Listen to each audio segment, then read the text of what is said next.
Psalm 119, verses 153 to 160. Look upon my suffering and rescue me, for I have not forgotten your instructions. Argue my case, take my side, protect my life as you promised. The wicked are far from rescue, for they do not bother with your decrees. Lord, how great is your mercy. Let me be revived by following your regulations. Many persecute and trouble me, yet I have not swerved from your laws.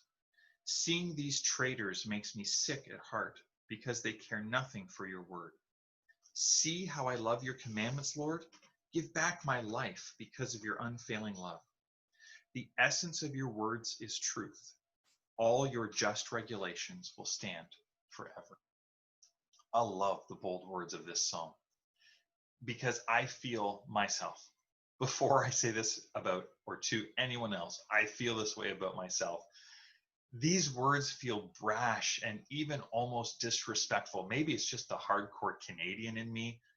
You know the joke about how do you tell who's the Canadian in the room? You step on everyone's foot, and the person who says sorry, they're the Canadian. Listen to his words. God, argue my side. Take my case. Look at how I've lived for you. Look, defend me because I'm not living like those who oppose you.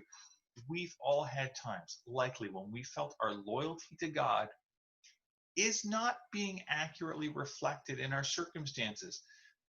God, I've been loyal to you, and I'm getting the short end of the stick in some way. Some people are living however they want. They're following the desires of their heart in selfish ways. They're carefree. And here I am struggling. Which, first, when we see the lives of other people and think that they're carefree, that is almost surely completely untrue. Often we don't see below the surface or behind the walls of the home or when no one is around. We see the highlights.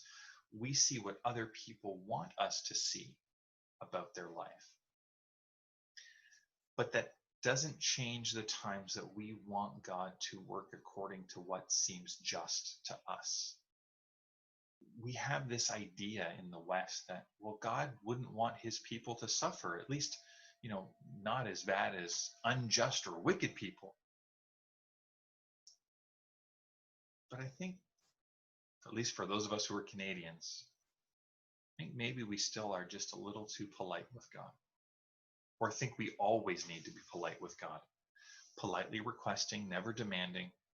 Because the idea of demanding of God in a way that still respects his sovereignty can be awkward or troubling for us. But God wants us to bring him our hearts. And that means sometimes when we're ticked with God, when we're frustrated by God, when we're upset at what's going on around us, we need to bring that to God full bore, not holding back. Because if we hold any part of our heart back from him, it leaves it unable to be touched by God. And yes, so how do we keep the respect even as we demand is again something we can learn from the pattern of this psalm. Make the demand and then remember who we're demanding it of. Our Father who is King, who loves us, who's merciful, good, and true. The eternal God whose perspective is greater than ours. And his commitment to us is also greater than our commitment to him. So take your demands to God today. Let her rip. And then remember who unfailingly loves you.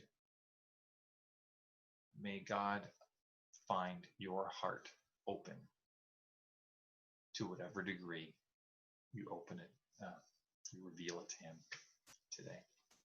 God bless.